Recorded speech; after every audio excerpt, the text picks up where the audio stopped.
Bonjour à tous, je vous propose cette vidéo pour vous montrer les différents documents qui doivent clore votre projet et permettre sa réalisation. Si d'autres personnes que vous, qui ne connaissent pas le modèle, doivent le réaliser, il faut que vous produisiez un dossier de construction dans un format de fichier principalement PDF pour pouvoir être lu par tout le monde. Il faut donc réaliser les documents suivants. Donc, je reviens sur la structure projet que je vous ai expliqué dans la présentation. Il y a dans cette zone de dossier toutes les informations que l'on va ranger qui serviront à fabriquer le modèle. Donc on va commencer par les nomenclatures.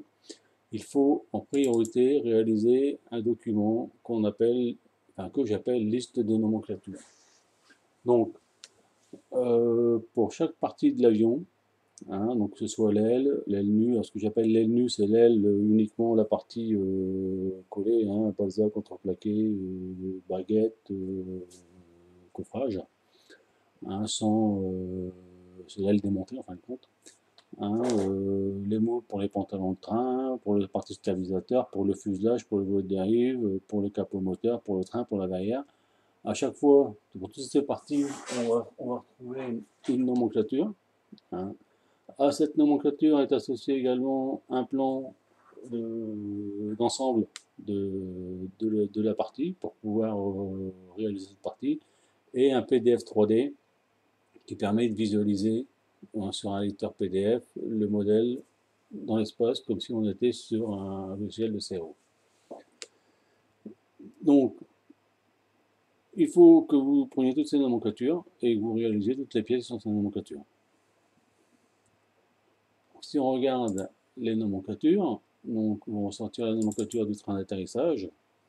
Donc, le train d'atterrissage est composé de 14 composants pour les deux trains, avec des quantités qui diffèrent suivant les pièces.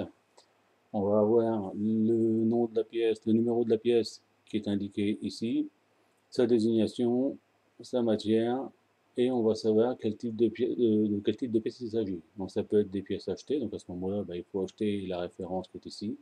Ça peut être des pièces usinées, donc dans ce cas-là, il y aura systématiquement un plan de fabrication, donc il faut fabriquer la pièce suivant ce plan-là. Ça peut être une pièce en fibre de verre, donc en général, il y aura un plan de moule à réaliser suivant cette information-là. Et ça peut être des pièces en impression 3D ou en découpe numérique. À ce moment-là, on aura un fichier DXF ou STL qui correspondra à ce fichier-là. Si on ouvre une deuxième nomenclature, le stabilisateur par exemple, on va retrouver exactement les mêmes types de fonctionnement, sauf qu'il y a beaucoup plus de pièces, mais le principe reste le même. Donc pour chaque chose ensemble, on va retrouver la nomenclature dans ce dossier-là. Les PDF 3D sont rangés dans ce dossier-là. Tous les fichiers DXF, il n'y en a pas encore qui ont été réalisés pour ce projet-là, mais ils seront rangés dans ce dossier-là. Tous les pièces usinées, les plans seront rangés dans ce dossier-là. Par exemple, si on peut sortir le plan d'une pièce, elle est entièrement définie par son plan de définition. Donc on a toutes les informations sur le plan pour fabriquer la pièce. On peut sortir le fourreau par exemple. C'est exactement la même chose. On a toutes les informations sur le plan pour réaliser la pièce. On aura dans ce dossier-là les informations pour réaliser les pièces en fibre de verre, tous les fichiers d'impression 3D qui seront en format STL qui seront dans ce dossier-là, et toutes les informations pour les pièces thermoformées en rodeuil qui seront dans ce dossier-là. Donc tous les documents qui sont dans ces dossiers vous permettront de réaliser l'avion et vous permettra éventuellement de diffuser uniquement cette zone de documents ici et de ne pas diffuser, de ne pas se mélanger les pinceaux avec les documents natifs 3D. Seule cette zone ici comporte tous les dossiers des documents à fournir pour réaliser l'avion.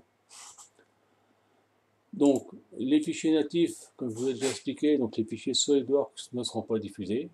Tous les documents qui sont publiés permettent de réaliser le modèle. Aucun fichier SolidWorks ne sera diffusé car ils représentent des centaines d'heures de travail et ne sont pas utiles à la fabrication du modèle.